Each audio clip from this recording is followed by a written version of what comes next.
Yousafzai is a teenager from the Swat Valley of Pakistan, a region bordering northeast Afghanistan, a place defined by high mountains, green meadows, clear waters, and bloody conflict. By the age of 12, Malala was an activist. In 2009, she wrote a diary for the BBC, which described the atrocious deeds of the Taliban and advocated equal opportunities and education for women.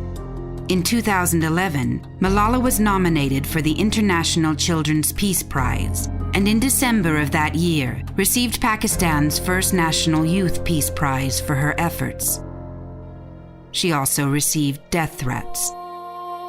Malala was repeatedly warned by the Taliban to be silent, to immediately discontinue her public criticisms, and to stop speaking out for the rights of an obviously inferior gender. In the eyes of the Taliban, Malala and all women were to submit and accept their place in the order of things. But Malala was not silent. On October 9, 2012, as Malala Yousafzai and other girl students were riding home from school, armed gunmen halted the vehicle and opened fire. 2 other girls were seriously wounded. Malala was shot in the head. At the age of 15, for the terrible crime of insisting that girls had the right to get an education, to better themselves, to break the cultural shackles which imprison them, Malala Yousafzai was the enemy. To the Pakistani Taliban, her words were as dangerous as any weapon of warfare because they challenged the order of things, because they insisted that fanatical men did not deserve to be the masters of her world, because they were spoken by a defiant, free, female voice. For this, the Pakistani Taliban declared war on a little girl, because she was the symbol of the infidels and obscenity. But Malala did not die. She escaped death by inches, and her recovery has inspired millions across the planet.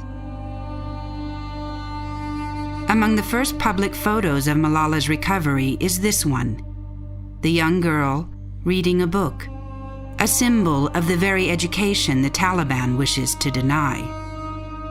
Schools have been renamed for her. Petitions for girls' education are being circulated in her honor.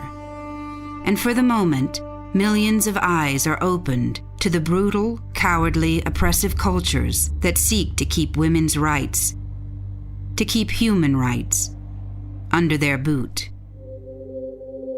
Malala Yousafzai's story is a compelling one. Unfortunately, it is not a new story.